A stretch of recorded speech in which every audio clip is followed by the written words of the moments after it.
Praise the Lord. Hello everybody. Welcome you all to Namma Gurukulu YouTube channel. Dear students, you are watching the series of 1 mark questions from the previous year's question papers. In the previous session, we have seen the 1 mark questions from the year 2014, both March and July question papers. In this video, we are going to discuss all the 1 mark questions from the year 2015, both March and July question paper. Okay, so we are starting with the March 2015 question paper. So are you ready for it? Okay, let's start. So the first question from March 2015 question paper is, okay, define SI unit of charge. What is SI unit of charge? Any guesses? You know it is coulomb, isn't it? Yes, you are right. The SI unit of charge is coulomb. But here is write the SI unit of charge ಅಂತ ಕೇಳಿಲ್ಲ, ಅವನು define SI unit of charge ಅಂತ ಕೇಳಿದ್ದಾನೆ. ಪ್ರಶ್ನೆನ ನೀಟಾಗಿ ಅರ್ಥ ಮಾಡ್ಕೋಬೇಕು. Okay, so the SI unit of charge is nothing but coulomb. You have to define coulomb. What is coulomb? 1 coulomb is nothing but it is defined as the charge flowing through a wire in 1 second when the current is 1 ampere. ಅಷ್ಟೇ, ತುಂಬ simple definition. So 1 coulomb ಅಂದರೆ ಏನು sir ಅಂತಂದರೆ, 1 ಸೆಕೆಂಡಲ್ಲಿ ವೈರಲ್ಲಿ 1 ampere current ಇದ್ದಾಗ ಎಷ್ಟು flow charge ಆಗುತ್ತೋ ಅದನ್ನು 1 coulomb ಅಂತಾರೆ. Okay, I repeat, you have to write the statement in English. 1 coulomb or it is defined as the charge flowing, okay, through a wire. Okay, 1 coulomb is the charge flowing through a wire in 1 second when the current is 1 ampere. 1 second ಅಂದರೆ ಯಾವಾಗಲೂ 1 second ಅಂತಲ್ಲ, ಇದು 1 ampere current ಆಗಿದ್ದಾಗ, current ಕೂಡ 1 ampere ಇರಬೇಕು, time 1 ಸೆಕೆಂಡಲ್ಲಿ charge ಎಷ್ಟು flow ಆಗುತ್ತೋ ಅದನ್ನು ನಾವು 1 ಕೂಲಂಬ್ ಅಂತಾರೆ. Okay, right. So simple answer. Before going to the second question, let me read the question answer once again. So 1 coulomb is defined as the charge flowing through a wire in 1 second when the current is 1 ampere. Okay, simple idiyalva. Okay, let's go to the second question. It's a straightforward question. A resistor is marked with colors red, orange and gold. Write the value of its resistance. So ಒಂದು ರೆಸಿಸ್ಟರ್ನ ಈ colour mark ಮಾಡಿದ್ದಾಗ ಅದರ resistance ಏನಿರುತ್ತೆ ಅಂತ. It's a straight forward question. Probably ನಿಮ್ಮೆಲ್ಲರಿಗೂ ಗೊತ್ತಿರಬೇಕು. It is 22 into 10 power 3 ಅಂದರೆ it is nothing but 22,000 ±5% ohm. ರೆಸಿಸ್ಟೆನ್ಸ್ನ unit ohms ಆಗಿರುತ್ತೆ. So what is the resistance in this case, the above case? The resistance is a direct simple answer. ನೆನ್ಪಿಟ್ಕೊಂಡಿದ್ರೆ ನೀವು ಆರಾಮಾಗಿ ಬರಿಬೋದು. So it is 22 into 10 power 3 ±5% homes. Okay, so that is the required answer. So moving on to the third question. Third question is one of the important question. The question is state Ampere's circuital law. Okay, so Ampere's circuital law statement. ಈ ಒಂದು ಲಾನ statement ನೋಡೋದಕ್ಕಿಂತ ಮುಂಚೆ ನಾವು ಈ ಒಂದು equation, mathematical equation ನೆನ್ಪಿಟ್ಕೊಂಡ್ರೆ ಈ ಡೆಫಿನಿಷನ್ನು ಅಥವಾ ಈ law ಡೈರೆಕ್ಟಾಗಿ ಬರೀಬಹುದು. ಸೊ ಏನು ಸರ್ ಅಂತಂದರೆ, so ampere circuital law states that, ಇಲ್ಲಿವರೆಗೂ ನಿಮ್ಮ ಸ್ಟೇಟ್ಮೆಂಟ್ ಸ್ಟಾರ್ಟ್ ಆಗಲ್ಲ. Okay, the line integral of the magnetic field. ಇಲ್ಲಿ ನೋಡಿ, line integral means with respect to L, magnetic field is denoted by B ಅಲ್ವಾ. So the line integral ಏನದು integration indicates the integral sign. Integral sign ಅಂದ ತಕ್ಷಣ integration. Okay, I repeat, the line integral of the magnetic field, okay, around any closed path in free space. Okay, space free ಇರಬೇಕು, path closed ಇರಬೇಕು. ಇಲ್ಲಿ 2 component ಇರುತ್ತೆ, ಒಂದು path, ಇನ್ನೊಂದು space. Okay, so ಒಂದು path should be closed, space should be free. Okay, now I repeat, the line integral of the magnetic field around any closed path in free space is equal to mu naught times the net current passing through a surface enclosed by the closed path. So ಇದು statement Ampere's circuital ಲಾದು. ಇದನ್ನು mathematical ಬರೆಯೋದಾದರೆ integral of vector B dot vector D L, that is nothing but mu naught into I. ಈ statement ಹೇಳೋ ಥರ mu naught times I. I is the current passing through the surface enclosed by the closed path. Okay, simple definition ಇದೆ, ಆರಾಮಾಗಿ ಬರೀಬೋದು. ದಯವಿಟ್ಟು ಬರೆದು practice ಮಾಡಿ. Okay, particularly ಈಗ ನೀವು ಆಂಪಿಯರ್ ಸರ್ಕ್ಯೂಟ್ ಲಾ ಅಂತ ಬಂದಿದ ತಕ್ಷಣ ನಿಮಗೆ ಈ ಮ್ಯಾಥಮೆಟಿಕಲ್ ಇಕ್ವೇಷನ್ ನೆನಪಾಗ್ಬಿಡ್ಬೇಕು. ಆಗ ನೀವು ಆರಾಮಾಗಿ ಈ ಡೆಫಿನಿಷನ್ ಬರೀಬೋದು. ಸೊ ನೆಕ್ಸ್ಟ್ ಕ್ವೆಶನ್ ಹೋಗೋದಕ್ಕಿಂತ ಮುಂಚೆ ಮತ್ತಿನ್ನೊಂದು ಡೆಫಿನಿಷನ್ ಸ್ಟೇಟ್ಮೆಂಟ್ ಲಾನ ಓದ್ತೀನಿ.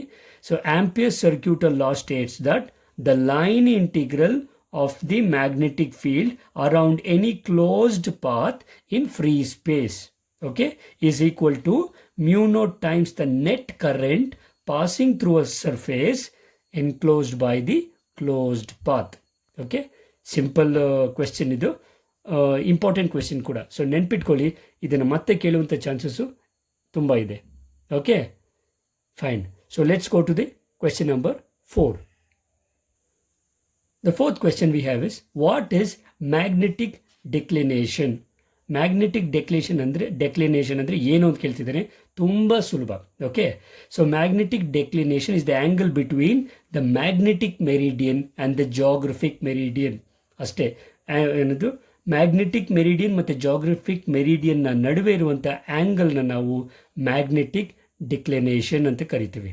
Okay, it's a straightforward definition and most easy also. You can easily write down the answer for this very easily. If you come across ಈ ಥರ ಆನ್ಸರ್ ಕ್ವೆಶನ್ಸ್ ಕೇಳಿ ನಿಮಗೆ answers ಇದ್ದರೆ, you will definitely fall in love with physics also ಅಲ್ವಾ. Physics ಕೂಡ ನೀವು ಇಷ್ಟಪಡೋಕ್ಕೆ start ಮಾಡ್ತೀರಾ. So before going to the next question, ಮತ್ತಿನ್ನೊಂದು ಸರಿ ಪ್ರಶ್ನೆ ಮತ್ತು ಉತ್ತರ ಓದ್ಕೊಳ್ಳೋಣ. ವಾಟ್ ಈಸ್ ಮ್ಯಾಗ್ನೆಟಿಕ್ ಡೆಕ್ಲಿನೇಷನ್ ಅಂತ ಹೇಳ್ತೀವಿ. It is the angle between the magnetic meridian and the geographic meridian. Okay, straightforward answer. You can write it within 1 minute. 1 ನಿಮಿಷದಲ್ಲಿ ಬೇಕಾದರೆ ಈ ಒಂದು ಆನ್ಸರ್ ಬರೆದ್ಬಿಡ್ಬೋದು, provided you know the solution. ನಿನಗೆ ಇದರ answer ಗೊತ್ತಿದ್ರೆ ಆರಾಮಾಗಿ ಬರಿಬೋದು. Okay, let's go to the question number 5. So the question number 5 states that mention the significance of Lenz law. Lenz law na significance ಏನು ಅಂತ. This is a very important question, very easy question ಕೂಡ. The same question was asked recently in March 2020. Okay, ಇದರ answer ಕೂಡ ಒಂದು ಸರಿ ಕಿವಿಲಿ ಬಿತ್ತು ಅಂದರೆ ನೀವು ಮರೆಯೋ ಸಾಧ್ಯತೆಯೇ ಇಲ್ಲ. Okay, very simple, law of conservation of energy. ಅರ್ಥ ಆಗ್ತಿದೆಯಲ್ಲ. So what is the significance of Lenz law ಅಂದರೆ 2-3 ಇದ್ದಾವೆ. ನಾನು ನಿಮ್ಗೆ ಅಲ್ಲಿ ಮೂರು ಸಿಗ್ನಿಫಿಕೆನ್ಸ್ ಹೇಳ್ತೀನಿ. ನಿಮಗೆ ಬೆಸ್ಟ್ ಏನು ನೆನ್ಪಿಟ್ಕೊಳ್ಳೋಕೆ ಅಂದರೆ law of conservation of energy. Okay, ಅಥವಾ the significance of Lenz law is it gives the polarity of induced EMF, ಅಥವಾ it gives direction of induced current. ಈ ಒಂದು ಸಿಗ್ನಿಫಿಕೆನ್ಸ್ ಇರುತ್ತೆ ಲೆನ್ಸ್ ಲಾದು. Okay, I repeat, mention the significance of Lenz law ಅಂತ ಕೇಳಿದ್ರೆ straight forward ಬರೀರಿ law of conservation of energy. ಈ ಒಂದು ಆನ್ಸರು ನಿಮ್ಮ PU ಬೋರ್ಡ್ ಕೊಟ್ಟಿರುವಂತಹ ಸ್ಕೀಮ್ ಆಫ್ ವ್ಯಾಲ್ಯೂಯೇಷನಲ್ಲಿ ಇಷ್ಟೇ ಒಂದು ಕೊಟ್ಟಿರೋದು answer. Law of conservation of energy ಅಂತ ಬರೆದ್ರೆ ಮಕ್ಕಳಿಗೆ 1 ಮಾರ್ಕ್ ಸಿಗುತ್ತೆ. ಓಕೆ, ಅಥವಾ ನಿಮ್ಗೆ ಇದಾಗಲಿಲ್ಲ ಅಂತಂದರೆ ಇದು ಬರಿಬೋದು, it gives the polarity of induced EMF. ನೀವು ನನ್ನ ಕೇಳಿದ್ರೆ it is better remember the first one. ಇದು ನಿಮಗೆ ನೆನ್ಪಿಟ್ಕೊಳ್ಳಿ, ಬಟ್ ಎಕ್ಸಾಮಲ್ಲಿ ಸಾಧ್ಯವಷ್ಟು ಇದೇ ಡೈರೆಕ್ಟ್ ಸ್ಟ್ರೈಟ್ ಫಾರ್ವರ್ಡ್ ಇರೋದ್ರಿಂದ ಇದನ್ನೇ ಬರೀರಿ. Okay, so what is the answer? Law of conservation of energy, or it gives the polarity of induced EMF, or it gives direction of induced current. ಅರ್ಥವಾಗ್ತಿದೆಯಾ? The third point is it gives the direction of induced current. Okay, ತುಂಬ simple question. Get ready. If they give you 1 mark should definitely be in your pocket. Okay, and also your marks card. ಪಾಕೆಟಲ್ಲಿ ಇದ್ರೆ ಉಪಯೋಗ ಇರಲ್ಲ, marks ಕಾರ್ಡಲ್ಲಿ ಇದ್ರೇ ಅದಕ್ಕೆ ಬೆಲೆ. Okay, ದುಡ್ಡು ಜೇಬಲ್ಲಿರಬೇಕು, ಮಾರ್ಕ್ಸ್ ಕಾರ್ಡಲ್ಲಿ ಇರಬೇಕು ಅಲ್ವಾ. Okay, let's go to the question number 6.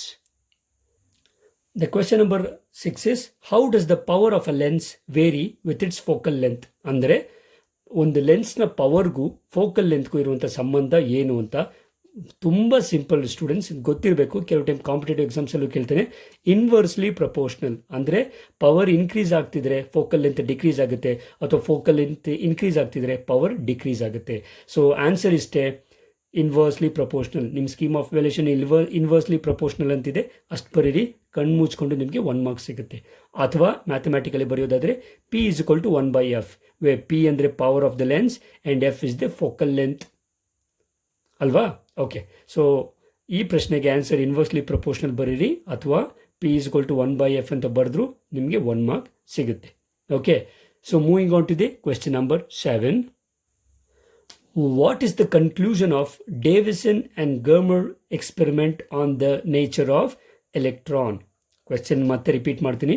What is the conclusion of Davison and Germer experiment on the nature of electron? ಡೇವಿಸನ್ ಮತ್ತು ಗರ್ಮರು ಒಂದು ಎಕ್ಸ್ಪೆರಿಮೆಂಟ್ ಕಂಡಕ್ಟ್ ಮಾಡ್ತಾರೆ. ಅದರ ಕನ್ಕ್ಲೂಷನ್ನು ನೇಚರ್ ಆಫ್ ಎನ್ ಎಲೆಕ್ಟ್ರಾನ್ ಬಗ್ಗೆ ಏನು ಹೇಳುತ್ತೆ ಅಂತ. Very nice and A simple question. It concludes the wave nature of the electron. So ಇದಕ್ಕೆ ಉತ್ತರ just wave nature. Okay, so wave nature ಅಂತ ಬರೆದ್ರೆ ನಿಮಗೆ 1 ಮಾರ್ಕು ಆರಾಮಾಗಿ ಸಿಗುತ್ತೆ. ಓಕೆ, ನೀವು ವೇವ್ ನೇಚರನ್ನು ಪದ ಬರೆಯೋಕೆ I don't think so you will make mistake even in the spelling here. It takes less than 10 seconds to get 1 mark if this question is asked in the examination. Okay, in case statement wise barodadre, Davison and Germer experiment proves the wave nature of the electrons. This is the statement form. This is a phrase form. Okay, yen bardrunu nimge 1 mark sigutte. Okay, moving on to the question number 8. Name the spectral series of hydrogen atom. Hydrogen ಅಂದರೆ hydrogen atom ಅಂತ. Name the spectral series of hydrogen atom which lies in the ultraviolet region, means UV region of electromagnetic spectrum. I repeat, name the spectral series spectral lines ಅಂತ ಕೂಡ ಅಂತೀವಿ. Name the spectral series of hydrogen atom which lies in the UV region ಅಂದರೆ ultraviolet region of electromagnetic spectrum. Answer is very simple. It is Lyman series. Okay, spelling ನೀಟಾಗಿ ಬರೀರಿ, ತಪ್ಪು ಬರೀಬಾರ್ದು. LYMAN, ಲೈಮ್ಯಾನ್, ಸುಳ್ಳು ಹೇಳುವಂಥ ವ್ಯಕ್ತಿ ಅಂತ. Okay, just joking, don't worry. So Lyman series, this is the name of a person they. Okay, repeat, UV ರೇಸಲ್ಲಿ ಇರುವಂತಹ electromagnetic ಸ್ಪೆಕ್ಟ್ರಮ್ನ spectral series ಯಾವುದು ಅಂತಂದರೆ ಲೈಮನ್ ಸೀರೀಸ್. ಓಕೆ, ತುಂಬ ಸುಲಭವಾಗಿದೆಯಲ್ಲ, ಕೊಟ್ಟರೆ ಮಾತ್ರ ಬಂಪರ್ ಲಾಟ್ರಿ ನಿಮಗೆ 1 ಮಾರ್ಕ್ಸ್ ಖಂಡಿತವಾಗ್ಲೂ ಸಿಗುತ್ತೆ. Next, moving out to the question number 9. Define specific binding energy. Specific binding energy ಅಂದರೆ ಏನು ಅಂತ ಕೇಳಿದ್ದಾನೆ. ತುಂಬ ಸ್ಟ್ರೈಟ್ ಫಾರ್ವರ್ಡ್ ಆನ್ಸರು, ಸಿಂಪಲ್ ಇದೆ. ನಿಮ್ಗೆ 1 ಮಾರ್ಕ್ ಕ್ವೆಶ್ಚನ್ ಅಂದ್ರೆ ಸ್ಟ್ರೈಟ್ ಫಾರ್ವರ್ಡ್ ಆನ್ಸರು, ತುಂಬ ತಲೆ ಕೆಡಿಸ್ಕೊಳ್ಳೋದಿರಲ್ಲ. Okay, what is the answer? It is the ratio of total binding energy of nucleus to the total nucleons present in the nucleus. ಇದನ್ನು statement form ಆದರೂ ಬರೀಬೋದು, ಅಥವಾ ನೀವು ಮ್ಯಾಥಮೆಟಿಕಲಿ ಬರೀತೀನಿ ಅಂದರೆ specific binding energy is equal to ಅಂತ ಬರೆದು total binding energy of nucleus divided by total nucleons present in the nucleus ಅಂತ ಮ್ಯಾಥಮೆಟಿಕಲ್ ಫಾರ್ಮ್ ಬರೆದು 1 ಮಾರ್ಕ್ ಸಿಗುತ್ತೆ, ಅಥವಾ ಸ್ಟೇಟ್ಮೆಂಟ್ ಫಾರ್ಮ್ ಬರೆದು 1 ಮಾರ್ಕ್ ಸಿಗುತ್ತೆ. ನಿಮಗೆ ಯಾವುದು ಸುಲಭ ಅನಿಸುತ್ತೋ ಆ ಥರ ಬರೆಯೋದನ್ನು ಕಲೀರಿ. ಓಕೆ, ಇಲ್ಲಿ ನಾನು ಸ್ಟೇಟ್ಮೆಂಟ್ ಫಾರ್ಮಲ್ಲಿ ಬರೆದಿದ್ದೀನಿ. So what is the answer? Question is define specific binding energy. So it is the ratio of total binding energy of the nucleus. ನೆನ್ಪಿಟ್ಕೊಳ್ಳಿ, ಇಲ್ಲಿ ಸ್ಪೆಸಿಫಿಕ್ ಬೈಂಡಿಂಗ್ ಎನರ್ಜಿ ಇರುತ್ತೆ, ಸ್ಟಾರ್ಟಿಂಗೇ ಟೋಟಲ್ ಬೈಂಡಿಂಗ್ ಎನರ್ಜಿ ಬರುತ್ತೆ. Okay, ಅಂದರೆ ratio U/V ಥರ. Okay, so it is the ratio of total binding energy of nucleus to the total nucleons present in the nucleus. Total binding energy of the nucleus divided by total nucleons present in the nucleus. Okay, ಬರೀ ಇದನ್ನು ಕೇಳೋದಲ್ಲ, ದಯವಿಟ್ಟು notes ಮಾಡ್ಕೊಳ್ಳಿ, ನೀಟಾಗಿ ಬರ್ಕೊಳ್ಳಿ, ಅಥವಾ ಸಾಧ್ಯವ ಇಲ್ಲದಿದ್ದರೆ ನೀವು ಒಂದು ಪೂರ್ತಿ ಪೇಜ್ ಆದ ತಕ್ಷಣ ಸ್ಕ್ರೀನ್ಶಾಟ್ ತೊಗೋಬೋದು. ಇದನ್ನು ಆಮೇಲಾದರೂ ನೀವು ಬರ್ಕೊಳ್ಳಿ, ಅಥವಾ ಒಂದೊಂದು ಕ್ವೆಶ್ಚನ್ ಆಗ್ತಾ ನೀವು ನೋಟ್ಸ್ ಕೂಡ ಮೇಂಟೈನ್ ಮಾಡ್ಬೋದು. ಓಕೆ, ವೆರಿ ಇಂಪಾರ್ಟೆಂಟ್, ಬಿಕಾಸ್ ಈ ಒಂದು ಪಾರ್ಟ್ನ ನೀವು ಕ್ಲಿಯರ್ ಮಾಡ್ಕೊಳ್ಳೋದಾದರೆ 10 ಮಾರ್ಕ್ಸ್ ನಿಮಗೆ ಈಸಿಯಾಗಿ ಬರುತ್ತೆ. Okay, so we are moving on to the last question of the March 2015 question paper. What is attenuation in communication system? So last chapter ಬರುತ್ತೆ. Communication ಸಿಸ್ಟಮಲ್ಲಿ attenuation ಅಂದರೆ ಏನು ಅಂತ ಕೇಳ್ತಿದ್ದೇನೆ. ತುಂಬ ಸಿಂಪಲ್ಲು. ಈಗ ನಮಗೆ ಒಂದು ಸಿಗ್ನಲ್, ಕಮ್ಯುನಿಕೇಷನ್ ಅಂದ ತಕ್ಷಣ ಸಿಗ್ನಲ್ ಬರುತ್ತೆ ಅಲ್ವಾ. ಈಗ ನಾನು ಮಾತಾಡೋದು ನಿಮ್ಗೆ ಕೇಳಿಸ್ಬೇಕು, ಅರ್ಥ ಆಗ್ತಿದೆಯಾ? ಸಿಗ್ನಲ್ಸ್ ತುಂಬ ರೀತಿಯಲ್ಲಿ ವೇವ್ ಫಾರ್ಮಲ್ಲಿ ಬರುತ್ತೆ, ಪ್ಯಾಕೆಟ್ಸಲ್ಲಿ ಬರುತ್ತೆ. ಆ ಒಂದು ಸಿಗ್ನಲ್ಸು ಅದರ ಸ್ಟ್ರೆಂತ್ ಕಳ್ಕೊಳ್ಳೋದನ್ನು ನಾವು ಅಟೆನ್ಯುಯೇಷನ್ ಅಂತೀರಿ. So attenuation is the loss of signal strength while propagating through a medium. Okay, ಒಂದು ಮೀಡಿಯಮ್ ಪಾಸ್ ಆದಾಗ ಒಂದು ಸಿಗ್ನಲ್ನ ಸ್ಟ್ರೆಂತು ಕಡಿಮೆ ಆಗುತ್ತೆ, ಅದನ್ನು ನಾವು ಅಟೆನ್ಯುಯೇಷನ್ ಅಂತೀರಿ. ಓಕೆ, ವೆರಿ ಸಿಂಪಲ್ ಡೆಫಿನಿಷನ್, ದಯವಿಟ್ಟು ಬರ್ದು ಪ್ರಾಕ್ಟೀಸ್ ಮಾಡಿ. Okay, I repeat it once again. What is attenuation in communication system? Okay, attenuation is the loss of signal strength while propagating through a medium. Okay, simple alva, ಇಷ್ಟ ಆಗ್ತಿದೆಯಲ್ಲ? I think ನೀವು ಕೂಡ started to fall in physics. Okay, I have already fallen in love with physics. Okay students, so this concludes all the 1 mark questions from the year March 2014. Let's go to the July 2014 question paper. Are you ready? So let's start the first question of July 2015 question paper. So the first question we have here is state Coulomb's law. Okay, so this is one of the standard question. It has been asked many times. Okay, so this was the first time it was asked in July 2015. So what does Coulomb's law states that? Yargaru nenpidiya? Okay, so we all know that the Coulomb's law statement hige heಳುತ್ತೆ, the force of attraction or repulsion between 2 point charges is directly proportional to the product of the magnitude of the charges and inversely proportional to the square of the distance between them. So ಇದು Coulomb's law ನ statement ಅಲ್ವಾ?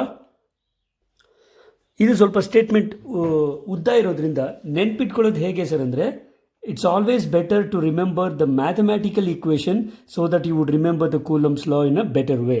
So mathematical equation ಏನು sir ಅಂದರೆ, force of attraction or repulsion is denoted by F. F is nothing but 1/4 epsilon naught Q1 Q2 by R square. Actually ನಮ್ಗೆ ಇಲ್ಲಿ ಬರೋದೇನೆಂದರೆ force of attraction, this F will be, ನಿಮ್ಗೆ already derivation ಗೊತ್ತಿದೆ, F will be proportional to Q1 Q2 by R square ಅಂತ ತಗೊಳ್ತೀವಿ. Or some books they have taken it as D square, where D is the distance between the 2 point charges. Okay, so ಇಲ್ಲಿ ನಾವು standard form ಇರೋದಕ್ಕೋಸ್ಕರ ನಾವು R ಅಂತ ತಗೊಳ್ಳೋಣ. ಗೊತ್ತಾಗ್ತಿದೆಯಲ್ಲ? So Coulomb's law statement ಕೇಳಿದರೆ ನೀವು first ಸ್ಟೇಟ್ಮೆಂಟೇ ಬರೀಬೇಕಾಗುತ್ತೆ. ನೀವು ಬರೀ ಮ್ಯಾಥಮೆಟಿಕಲ್ ಇಕ್ವೇಷನ್ ಬರೆದ್ರೆ ಕೆಲವು ಸರಿ ಅವರು ಮಾರ್ಕ್ಸ್ ಕೊಡೋದಿಲ್ಲ. ಸೊ ಈ ಥರ ಬರಿಬೇಡಿ. Write this F is equal to 1/4. ಯಾಕೆ ಇದು ಬರದೆ ಅಂತಂದರೆ, whenever a proportionality sign is removed you will get a constant. ಆ constant is nothing but 1/4 epsilon naught. Okay, so ಯಾಕೆ 1/4 ಎಪ್ಸಿಲಾನ್ ನಾಟೇ ತಗೊಂಡ್ರಿ ಅಂತಂದರೆ ಅದರ ಸಿಗ್ನಿಫಿಕೆನ್ಸ್ ನೀವು ಆಲ್ರೆಡಿ Coulomb's law ಡೀಟೇಲಾಗಿ ಕ್ಲಾಸಲ್ಲಿ ಎಕ್ಸ್ಪ್ಲೇನ್ ಮಾಡುವಾಗ ನೋಡಿದ್ದೀರಾ. ಓಕೆ, ನಾವು ಇದರ ಸ್ಟೇಟ್ಮೆಂಟ್ ಮಾತ್ರ ನೋಡೋಣ. So the Coulomb's law states that the force of attraction or repulsion between 2 point charges is directly proportional. So directly proportional ಅಂತ ಫೋರ್ಸ್ ಇನ್ಕ್ರೀಸ್ ಅಥವಾ ಡಿಕ್ರೀಸ್ ಯಾವಾಗ ಆಗುತ್ತೆ, ಏನು ಪ್ರಾಡಕ್ಟ್ ಆಫ್ ದ ಚಾರ್ಜಸ್ ಇದು ಇನ್ಕ್ರೀಸ್ ಆದರೆ ಫೋರ್ಸು ಇನ್ಕ್ರೀಸ್ ಆಗುತ್ತೆ ಅಲ್ವಾ? So that is the meaning of directly proportional. So I repeat, the force of attraction or repulsion between 2 point charges is directly proportional to the product of the magnitude of the charges. ಅರ್ಥವಾಗ್ತಿದೆಯಾ? ಈ ಚಾರ್ಜಸ್ನ magnitude ತಗೋತೀವಿ and inversely proportional. ಯಾವಾಗಾದರೂ ನಾವು inversely proportional ಅಂತ ತಗೊಳ್ಳೋದಾದರೆ ಆ proportionality ಡಿನಾಮಿನೇಟರಲ್ಲಿ ತಗೊಳ್ತೀವಿ. Okay, so inversely proportional to the square of the distance between them. ನೆನ್ಪಿಟ್ಕೊಳ್ಳಿ, it is just like Q1 Q2 divided by R and R ಬರೋ ಥರ. Is it clear? So distance between the 2 charges same ಬರೋದ್ರಿಂದ actually ನಿಮಗೆ Q1/D into Q2/D ಬರಬೇಕು.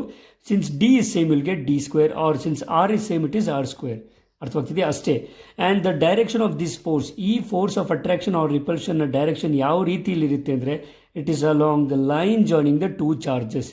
ಯಾವ 2 charge ಇರುತ್ತೋ ಅದರ line ಜಾಯ್ನಿಂಗ್ನ ಡೈರೆಕ್ಷನಲ್ಲಿ ಫೋರ್ಸ್ನ direction ಕೂಡ ಇರುತ್ತೆ.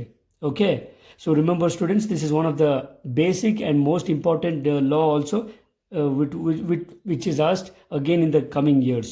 Okay, so before going to the next question, let us once more read the definition at a stretch and go to the next one. Okay, so the statement of Coulomb's law is the force of attraction or repulsion between 2 point charges is directly proportional to the product of the magnitude of the charges and inversely proportional to the square of the distance between them. Actually ನಿಮಗೆ ಇಷ್ಟು ಬರೆದ್ರೆ 1 mark ಸಿಗುತ್ತೆ. Okay, now the direction of this force is along the line joining the 2 charges. ಅದು ನೆನ್ಪಿಟ್ಕೊಳ್ಳಿ, ನಿಮಗೆ ಬೇಕಾಗುತ್ತೆ. And if ನೀವು problems work ಮಾಡುವಾಗ you remember this formula. That is ನೀವು ಇದು ಬರೆದ್ರೂ ಏನು ತಪ್ಪೇನಿಲ್ಲ. F is equal to 1/4πε0 into Q1 Q2 by R square. ಈ ಇಷ್ಟು ಸ್ಟೇಟ್ಮೆಂಟ್ ವೈಸ್ ಏನು ಹೇಳಿತೋ ಅದು ಮ್ಯಾಥಮೆಟಿಕಲಿ ಈ ಒಂದು ಈಕ್ವೇಷನ್ನು ನಮಗೆ ಆನ್ಸರ್ ಕೊಟ್ಬಿಡುತ್ತೆ. ಓಕೆ, ಸೊ ನೆನ್ಪಿಟ್ಕೊಳ್ಳಿ ಸ್ಟೂಡೆಂಟ್ಸ್, ಇದು ತುಂಬ ಇಂಪಾರ್ಟೆಂಟ್ ಕ್ವೆಶ್ಚನ್ನು. ಮುಂದಿನ ವರ್ಷಗಳಲ್ಲಿ ಕೂಡ ಇದನ್ನು ಕೇಳಿದ್ದಾನೆ, ಸೊ ಅದಕ್ಕೋಸ್ಕರ ಇದು important question. Okay, shall we go to the second question? Okay, so what is the condition for balance state of Wheatstone network? Wheatstone network ಅಂದ ತಕ್ಷಣ ನಿಮ್ಮ ತಲೆಯಲ್ಲಿ ಇಮ್ಯಾಜಿನೇಷನ್ ಬಂದ್ಬಿಟ್ಟಿದೆ, 4 ರೆಸಿಸ್ಟರ್ಸು, ಸೆಂಟ್ರಲ್ ಒಂದು ಗ್ಯಾಲ್ವನೋಮೀಟರು ಮತ್ತು ಒಂದು voltage supply. Okay, yes, you are right. So the condition for balance state of Wheatstone network is current passing along the current through the galvanometer is 0. ಅಂದರೆ IG is equal to 0. Okay, ನಿಮ್ಮ IG ಇಲ್ಲಿ ಇರೋದಿಲ್ಲ. I repeat. So what is the condition for the balance state of Wheatstone network? when the current through the galvanometer is 0. ಅಥವಾ ನೀವು ಡೈರೆಕ್ಟಾಗಿ the current through the galvanometer is 0 ಅಂತ ಬರೆದ್ರೂ ಸಾಕು. ಅಥವಾ ನೀವು ಮ್ಯಾಥಮೆಟಿಕಲಿ ಬರೆಯೋದಾದರೆ IG is equal to 0, where I indicates the current, G indicates the galvanometer. Okay, ನಿಮ್ಗೆ ಆಲ್ರೆಡಿ ಗೊತ್ತಿದೆ, ಇದನ್ನು ಡೀಟೇಲ್ಡ್ ಎಕ್ಸ್ಪ್ಲನೇಷನ್ನ ಅವಶ್ಯಕತೆ ನಿಮಗೆ ಇಲ್ಲ. Okay, a straight forward question. ಇದನ್ನು ಕೊಟ್ಟರೆ ಯಾವುದೇ ಕಾರಣಕ್ಕೂ ನೀವು ಮಾರ್ಕ್ಸ್ನ ಕಳ್ಕೊಳ್ಳೇಬಾರ್ದು. ಓಕೆ, ಮುಂದಕ್ಕೆ ಹೋಗೋಣವಾ? So moving on to the third question. It's a nice question. A charged particle enters a magnetic field in the direction of magnetic field. Okay, magnetic field ಅಂದರೆ ನಿಮ್ಮ ಫೀಲ್ಡ್ ಅಂತ ಅಂದ್ಕೊಳ್ಳಿ. ಒಂದು ಚಾರ್ಜ್ಡ್ ಪಾರ್ಟಿಕಲು ಓಕೆ ಮ್ಯಾಗ್ನೆಟಿಕ್ ಫೀಲ್ಡಿಗೆ ಬರ್ತಿದೆ. ಯಾವ ಡೈರೆಕ್ಷನಲ್ಲಿ ಬರ್ತಿದೆ ಅಂದರೆ in the direction of magnetic field ಅಂತೆ. Okay, so what is the nature of the path traced by it? So ಆ ಒಂದು ಎಂಟರ್ ಆಗೋ ಪಾರ್ಟಿಕಲ್ಲು ಯಾವ ದಾರಿ ಹಿಡಿಯುತ್ತೆ? ಸೊ ಓಕೆ, ಇದು ತುಂಬ ಸಿಂಪಲ್. ನಿಮಗೆ ತಮಾಷೆಗೆ ಹೇಳ್ತೀನಿ, ಇದು ಲೈನ್ ಹೊಡಿಯೋಕ್ಕೆ ಬಂದಿರುತ್ತೆ. So line means nothing but a straight line. So the answer for this is the path traced by the charge particle is a straight line. Okay, so ಒಂದು magnetic field ಒಳಗಡೆ ಒಂದು charge particle magnetic ಫೀಲ್ಡ್ನ ಡೈರೆಕ್ಷನಲ್ಲಿ ಬಂದರೆ ಅದರ nature ಅಥವಾ ಅದು ಯಾವ ದಾರಿ ಇಡುತ್ತೆ ಅಂದರೆ it follows a straight line. Okay, ಗೊತ್ತಾಗ್ತಿದೆಯಲ್ಲ? ತುಂಬ ಜನಕ್ಕೆ ಸ್ಟ್ರೈಟ್ ಲೈನ್ ಅಂದರೆ ತುಂಬ ಇಷ್ಟ, ನನಗೂ ಕೂಡ. Okay, so not much extra explanation needed for this question. So let's move on to the question number 4. Question number 4 is Madam's law. ಯಾವ madam ಅಪ್ಪ? ನಂದಿನಿ ಮೇಡಮ್ ಅಲ್ಲ, Curie madam. So state Curie's law. Okay, so what does Curie's law state that? ನೆನಪಿದೆಯಾ? ಕೈ B ಕಾಲ್ B ಅಂದ್ಕೊಂಡು ಏನೇನೋ ತಮಾಷೆ ಮಾಡ್ತಾ ಇರ್ತಾರೆ ಸ್ಟೂಡೆಂಟ್ಸು ಈ ಕ್ಯೂರೀಸ್ ಲಾ ಹೇಳಿದಾಗ. Whatever it is, chi B is directly proportional to 1/T. Sorry, ಏನು ಸರ್ ಏನೇನು ಹೇಳ್ತಾ ಇದ್ದೀರಾ? ಏನೂ ಇಲ್ಲಪ್ಪ, ಇಲ್ಲೇ ಇದೆ ನೋಡು. So the magnetic susceptibility of a paramagnetic material. Curie law ಏನು ಹೇಳುತ್ತೆ? The magnetic susceptibility of a paramagnetic material is inversely proportional. ಇದು ಪ್ರಪೋರ್ಷನಾಲಿಟಿ ಸಿಂಬಲ್ಲು ಗೊತ್ತಿದೆಯಲ್ಲ? Inversely proportional to the absolute temperature until saturation. ಇಷ್ಟೇ ಕ್ಯೂರಿ ಲಾ ಹೇಳೋದು. ನಮ್ಮ ಮೇಡಮ್ನವ್ರು ಏನು ಹೇಳ್ತಾರೆ? Magnetic susceptibility of a paramagnetic material ಯಾವ ಥರ ವೇರಿ ಆಗುತ್ತೆ ಅಂದರೆ ಇನ್ವರ್ಸ್ಲಿ ಪ್ರಪೋರ್ಷನಲ್ ಇರುತ್ತೆ. ಯಾವುದಕ್ಕೆ? Absolute temperature. ಎಲ್ಲಿವರೆಗೂ? Until saturation. Okay, so before moving on to the next question, let me read the answer once again. So state Curie's law. The Curie's law states that the magnetic susceptibility of a paramagnetic material is inversely proportional to the absolute temperature until saturation. So mathematically it can be written as chi b. Chi means it is a symbol for magnetic susceptibility. It is inversely proportional under 1 by anta. Okay, 1 by T. This is the symbol for proportionality. Okay, now alpha ಬರೀತಿರಲ್ಲ, so ಆ ಥರ ಬರೀತೀರಿ alpha ಥರ. But ಇಲ್ಲಿ ನಿಮ್ಗೆ ಬರೆಯೋದು ಗೊತ್ತಿದೆ, but symbol type ಮಾಡುವಾಗ ಅದು ಇನ್ಫಿನಿಟಿ ಥರ ಕಾಣಿಸುತ್ತೆ, but it is not infinity, it is proportionality symbol. Okay, is it clear? Let's move on to the question number 5. So the question number 5 is, what is self-induction? ಲೋ ಮಾರಾಯ, self injection ಅಲ್ಲ ಕಣೋ, induction ಅದು. So what is self induction? ಹೆಸರಲ್ಲೇ definition ಇದೆ, meaning ಇದೆ. So self ಅಂದರೆ ತಾನೇ ಮಾಡ್ಕೊಳ್ಳುವಂಥದ್ದು. Okay, so what is self induction? Self induction is the phenomenon of induction of an EMF in a coil due to the change in the current through it. ಗೊತ್ತಾಗಲಿಲ್ಲಲ್ಲ? ಈಗ ಗೊತ್ತಾಗುತ್ತೆ ನೋಡು. So what is self induction? Self induction is the phenomenon of induction of an EMF in a coil, okay, due to the change in the current through it. Okay, current change ಮಾಡಿದಾಗ ಒಂದು EMF induce ಆಗುತ್ತೆ, self induce ಆಗುತ್ತೆ, ಅದನ್ನೇ self induction ಅಂತೀವಿ. Is it clear? ಅರ್ಥ ಆಗ್ತಿದೆ ತಾನೆ? Okay, next question ಹೋಗೋಕ್ಕಿಂತ ಮುಂಚೆ ಇನ್ನೊಂದ್ಸರಿ ನೀಟಾಗಿ ಸಾಫ್ಟಾಗಿ ಸ್ವೀಟಾಗಿ ಡೆಫಿನೇಷನ್ ಓದ್ಬಿಡೋಣ. Okay, so what is self induction? Self induction is the phenomenon of induction of an EMF in a coil due to the change in the current through it. Okay, so ಇಲ್ಲೊಂಥರ ರಾಜ್ಕುಮಾರ್ ಥರ current ಎಲ್ಲಿ ನೋಡು ಕರೆಂಟೆ, ಎಲ್ಲೆಲ್ಲೂ ನಾನೇ ಅನ್ನುತ್ತೆ. So without current there is no power, power ಇಲ್ಲದೆ power star ಇಲ್ಲ. Okay, fine, jokes apart, let's go to the question number 6. Question number 6 is a repeated question. Okay, already previous year ಅಂದರೆ July 2014 ಅಲ್ಲಿ ಕೇಳಿರುವಂಥ ಪ್ರಶ್ನೆ, what is the nature of the lens use to rectify myopia? ಅಲ್ಲಿ ಯಾವ ಥರ ಕೇಳಿದ್ದಾನೆ ಅಂದರೆ which type of lens is use to correct myopia ಅಂತ. Myopia ಅಂದರೆ ಗೊತ್ತಿದೆಯಲ್ಲ, ಶಾರ್ಟ್ ಸೈಟೆಡ್ನೆಸ್. ಸೊ ಯಾವ ಥರ ಲೆನ್ಸ್ ಬೇಕು ಶಾರ್ಟ್ ಸೈಟೆಡ್ನೆಸ್ನ ಟ್ರೀಟ್ ಮಾಡೋದಕ್ಕೆ ಅಂತ ಎಲ್ಲರಿಗೂ ನಿಮ್ಗೆ ಆಲ್ರೆಡಿ ಗೊತ್ತಿದೆ. ಕ್ವೆಶ್ಚನ್ ಓದೋಕ್ಕಿಂತ ಮುಂಚೆನೇ ಹೇಳ್ಬಿಟ್ಟಿರ್ತೀಯ. That's right, it is concave lens. Okay, ಇದು ಬಿಟ್ಟು ಬೇರೆ ಆನ್ಸರೇ ಇಲ್ಲ, ನಾನು ಕೊಡೋದು ಇಲ್ಲ. Okay, just 2 words. ಯಾವ ಲೆನ್ಸ್? ಲೆನ್ಸ್ ಅನ್ನೋ ಸ್ಪೆಲ್ಲಿಂಗು ಅಲ್ಲಿದೆ, concave. Okay, there are the 2 main lenses we study in this chapter is concave lens and convex lens. But to treat myopia ಅಂದರೆ ಅಂದರೆ ಶಾರ್ಟ್ ಸೈಟೆಡ್ನೆಸ್ನ ಟ್ರೀಟ್ ಮಾಡೋದಕ್ಕೆ ನಾವು ಕಾನ್ಕೇವ್ ಲೆನ್ಸ್ ಯೂಸ್ ಮಾಡ್ತೀವಿ. Okay, ಗೊತ್ತಿದೆಯಲ್ಲ, ಮರೆಯೋಕ್ಕೆ ಚಾನ್ಸೇ ಇಲ್ಲ ತಾನೆ ಅದು. Let's move to the question number 7. This is similar to the previous question paper. March 2015 ಇದೇ ಥರ ಪ್ರಶ್ನೆ ಕೇಳಿದೆ, ಸ್ವಲ್ಪ change. Name the spectral series of hydrogen atom which lies in the visible region of electromagnetic spectrum. So previous question ಪೇಪರಲ್ಲಿ name the spectral lines of hydrogen atom which lies in the ultraviolet region ಕೇಳಿದ್ದ, ಇಲ್ಲಿ visible region ಕೇಳಿದ್ದಾನೆ ಅಲ್ವಾ. So visible ರೀಜನಲ್ಲಿರುವಂಥ series Balmer series. Okay, ಅದೇ U V ರೀಜನಲ್ಲಿರುವಂಥ series Lyman series. Okay, so U V ರೀಜನಲ್ಲಿ ಇದ್ದರೆ ಲೈಮನ್ ಸೀರೀಸು, ವಿಸಿಬಲ್ ರೀಜನಲ್ಲಿರುವಂಥ ಹೈಡ್ರೋಜನ್ ಆಟಮ್ನ ಸ್ಪೆಕ್ಟ್ರಲ್ ಲೈನ್ಸು ಬಾಮರ್ ಸೀರೀಸ್ ಆಗಿರುತ್ತೆ. ಓಕೆ, ಸ್ಪೆಲ್ಲಿಂಗ್ ಕರೆಕ್ಟಾಗಿ ನೆನ್ಪಿಟ್ಕೊಳ್ಳಿ, BALMER. ಓಕೆ, ಸೀರೀಸ್ ಅಲ್ಲೇ ಇರುತ್ತೆ, ಬಾಮರ್ ಸೀರೀಸ್. ಎಲ್ ಸೈಲೆಂಟ್ ತಗೊಳ್ತೀವಿ, ಅದಕ್ಕೆ ನಾವು ಬಾಮರ ಇಲ್ಲಾಂದರೆ ಬಾಲ್ಮರ ಅಂತ ಓದಬೇಕಾಗುತ್ತೆ. ಅದು ಬಾಲ್ಮರ ಅಲ್ಲ. ಓಕೆ, ಬಾಲ ಇರುವಂಥ ಮರವೇ ಬಾಲು ಮರ? No, it is Balmer series. Okay, ಇದಕ್ಕೂ ಮೀರಿ ಎಕ್ಸ್ಪ್ಲನೇಷನ್ ಬೇಕಾ? ಐ ಥಿಂಕ್ ಬೇಡ ಅಂತ ಕಾಣಿಸುತ್ತೆ. Okay, let's move on to the next question. Waiting. Okay, it's ready. Write the SI unit of radioactivity. So ಇದಕ್ಕೆ ಈ ಸ್ಪೆಲ್ಲಿಂಗು ಬಾಬಾ ಅಂದ್ರೂ ಎಷ್ಟೋ ಜನಕ್ಕೆ ಬರೋದೇ ಇಲ್ಲ, ಯಾಕೆಂದರೆ ಆ ಸ್ಪೆಲ್ಲಿಂಗ್ ಆಗಿ ಅನಿಸುತ್ತೆ. ಬೆಕ್ವೆರೆಲ್. ಎಸ್, ಏನಪ್ಪ ನಂದಿನಿ, ಆನ್ಸರ್ ಏನು? So the SI unit of radioactivities becquerel. Usually BQ ಅಂತ ಬರೀತೀವಿ, ಸ್ಪೆಲ್ಲಿಂಗು ದಯವಿಟ್ಟು ಒಂದು 5 ಸರಿ ಬರೆದು ಪ್ರಾಕ್ಟೀಸ್ ಮಾಡಿ. So BECQUEREL, becquerel. Okay, so the SI unit of radioactivity is becquerel. Full ಫಾರ್ಮಲ್ಲಿ BECQUEREL. Short form we write it as BQ, capital BQ. Okay, move on to the 9th question. ರೆಡಿನಾ? Okay, so moving on to the 9th question. Inputs of NAND gates. Nandini, sorry, ನಿಮ್ದಲ್ಲ, NAND. ಗೊತ್ತಲ್ಲ NAND gate ಅಂದರೆ NAND, NOR, AND, OR ಅಂತ Gates ಇದ್ದಾವೆ. So inputs, NAND ಗೇಟ್ಸ್ನ inputs ಹೇಗಿದ್ದಾವೆ ಅಂದರೆ A = 1 ಮತ್ತು B = 0 ಇದೆಯಂತೆ. So what is the output?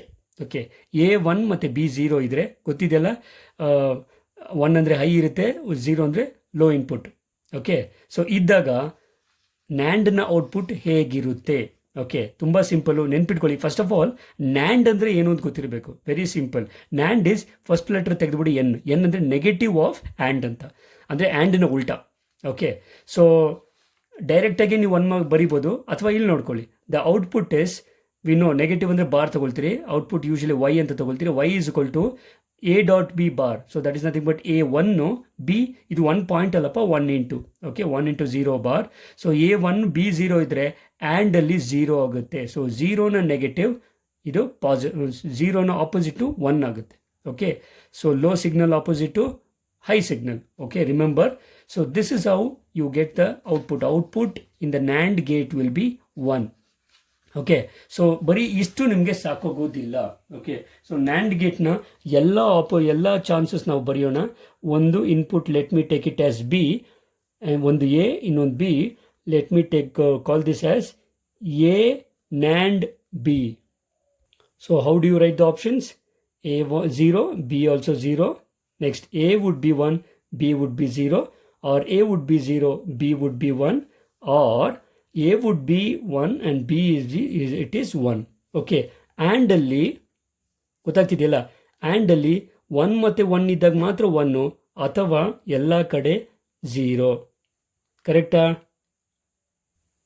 So 0 and 0 is 0, but the negative of it is 1. And 1 and 0 is 0, so negative of it is, opposite is 1. 0, 1ಗೆ and ಅಲ್ಲಿ 0 ಬರುತ್ತೆ, so NAND ಅಲ್ಲಿ 1 ಬರುತ್ತೆ. 1, 1 and ಅಲ್ಲಿ ಇದ್ದಾಗ 1, so ಇಲ್ಲಿ 0. So why I am taking, ನೆನ್ಪಿಟ್ಕೊಳ್ಳಿ, NAND is negative of and. ಇದೇ ಥರ NOR ಕೇಳಿದ್ರೆ ಅದು ನೆಗೆಟಿವ್ ಆಫ್ ಆರ್ ಆಗುತ್ತೆ. ಓಕೆ, ಸೊ ಅಲ್ಲಿ ಯಾವುದೇ ಕಾಂಬಿನೇಷನ್ ಕೊಟ್ಟರು ನೀವು ಬರೆಯೋದಕ್ಕೆ ರೆಡಿ ಇರಬೇಕು. ನೀವು ಆಲ್ರೆಡಿ ನೋಡಿ, A1 ಕೊಟ್ಟಿದ್ದ, B ಕೊಟ್ಟಿದ್ದ, ಔಟ್ಪುಟ್ ಏನಿದೆ, this indicates the output which is nothing but 1. Okay, ಅರ್ಥ ಆಗಿದೆಯಲ್ಲ? ದಯವಿಟ್ಟು ಇದು ಸ್ವಲ್ಪ ಕಾಣಿಸೋ ಥರ ಬರೀರಿ bar, because it indicates the negative of ಏನು, ದಿ ಆ್ಯಂಡ್ ಗೇಟ್. ಕರೆಕ್ಟ್ ಅಲ್ವಾ? ಓಕೆ, ಸೊ ಇಷ್ಟು ನಿಮಗೆ ಖಂಡಿತವಾಗ್ಲೂ ಅರ್ಥ ಆಗಿದೆ. ಕೇಳಿದ್ರೆ ಖಂಡಿತವಾಗ್ಲೂ ಬರೀತೀರಿ. ಬೇರೆ ಕಾಂಬಿನೇಷನ್ ಕೊಟ್ಟು ಕೂಡ ಬರೆಯೋಕೆ ರೆಡಿ ಇರಬೇಕು. Okay, let's move on to the last question for the session.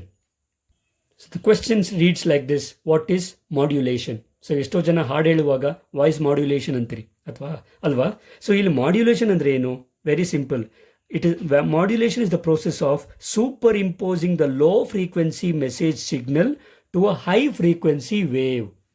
Okay, so statement ಈ ರೀತಿ ಹೇಳುತ್ತೆ. ವಾಟ್ ಈಸ್ ಮಾಡ್ಯುಲೇಷನ್ ಅಂದರೆ, modulation is the process of super imposing the low frequency message signal. Low frequency ಇರುವಂಥ ಮೆಸೇಜ್ನ ಸಿಗ್ನಲ್ನ ನಾವು high frequency ವೇವಲ್ಲಿ ಕಳಿಸೋದನ್ನೇ ನಾವು modulation ಅಂತೀವಿ. Okay, straight forward ಕ್ವೆಶ್ಚನ್ನು, ತುಂಬ ಇದಕ್ಕೆ ಮೀರಿ ಬೇರೆ ಆನ್ಸರು ಬೇಡ. ಹೇಗಿದೆಯೋ ಹಾಗೆ ಕಲೀರಿ, ಒಂದೆರಡು ಸಾರಿ ಬರೀರಿ, ಖಂಡಿತವಾಗ್ಲೂ ಎಕ್ಸಾಮಲ್ಲಿ ಕೇಳಿದ್ರೆ ನೀವು ಆನ್ಸರ್ ಮಾಡ್ಬೋದು ಅಲ್ವಾ? Okay students, so we have come to the conclusion of this session. So ಈ ಒಂದು ಸೆಷನಲ್ಲಿ ಪ್ರೀತಿ ವಿದ್ಯಾರ್ಥಿಗಳೇ, ಪ್ರೀತಿಯ ಸ್ನೇಹಿತರೆ ಅಂತಲೂ ಕಾಣ್ಬೋದು. Friends, we have discussed all the 1 mark questions from the year 2015, both March and July. Okay, almost ಈ ಒಂದು ಸೆಷನಲ್ಲಿ ಕೂಡ 1 mark 20 ಕ್ವೆಶ್ಚನ್ಸ್ನ ನಾವು ಡಿಸ್ಕಸ್ ಮಾಡಿದ್ದೀವಿ. ದಯವಿಟ್ಟು ಒಂದು ಕಡೆ ಎಲ್ಲ 1 mark ಕ್ವೆಶ್ಚನ್ನ ಬರ್ಕೊಂಡು ಹೋಗಿ. ಸೊ ನೀವು ಬರ್ಕೊಂಡು ಹೋಗಿ ರೆಡಿ ಆದರೆ ನಿಮ್ಗೆ ಯಾವುದೇ ಈ ಥರ ಕ್ವೆಶ್ಚನ್ಸ್ ಮತ್ತೆ ರಿಪೀಟ್ ಆದರೆ ನೀವು ಯಾವುದೇ ಕಾರಣಕ್ಕೂ ಮಾರ್ಕ್ಸ್ನ ಕಳ್ಕೊಳ್ಳೋದಿಲ್ಲ. Okay students, so thanks for watching the video. ಈ ಒಂದು ವಿಡಿಯೋ ನಿಮಗೆ ಖಂಡಿತವಾಗ್ಲೂ ಇಷ್ಟ ಆಗಿರುತ್ತೆ ಅನ್ನೋ ಭರವಸೆ ನನಗಿದೆ. ಸೊ ದಯವಿಟ್ಟು ಆ ಒಂದು ನಿಮ್ಮ ಸಪೋರ್ಟ್ನ ಲೈಕ್ ಬಟನ್ನ ಒತ್ತೋದ್ರ ಮುಖಾಂತರ ನಮಗೆ ತಿಳಿಸ್ಕೊಡಿ. Okay, fine. So if you kindly share this video to your friends, so that ಅವರು ಕೂಡ ಇದರ ಯೂಸ್ ಪಡ್ಕೊಳ್ಳಿ. I want all the students to score good marks in examinations. ಎಷ್ಟೋ ಜನ ಫಿಸಿಕ್ಸು ಮ್ಯಾಥ್ಸಲ್ಲಿ ತುಂಬ ಜನ ಫೇಲ್ ಆಗ್ತಾರೆ. ಫೇಲ್ ಆಗುವಂಥ ಸಬ್ಜೆಕ್ಟ್ಸೇ ಇಲ್ಲ. ಸೈನ್ಸ್ ಅಂದರೆ ಸುಮ್ಮನೆನಾ? ಯಾವುದೇ ಕಾರಣಕ್ಕೂ ಬೇರೆ ಕಾಂಬಿನೇಷನ್ಸ್ ಮುಂದೆ ತಲೆ ತಗ್ಗಿಸ್ಬಾರ್ದು. ಸೊ ಚೆನ್ನಾಗಿ ಓದಿ, ಒಳ್ಳೆ ಮಾರ್ಕ್ಸ್ ತಗೋಬೋದು. Okay, right students, thanks for watching. So we still have ಈ ಒಂದು ಸೀರೀಸಲ್ಲಿ ಇನ್ನೂ ಬೇರೆ ಚಾಪ್ಟರ್ನ ಕ್ವೆಶ್ಚನ್ ಪೇಪರ್ಸ್ನ ಸಾಲ್ವ್ ಮಾಡೋಲಿಕ್ಕಿದ್ದೀವಿ. ಅದಕ್ಕೆ ನಿಮ್ಮ ಸಪೋರ್ಟು ಹೀಗೇ ಇರಲಿ.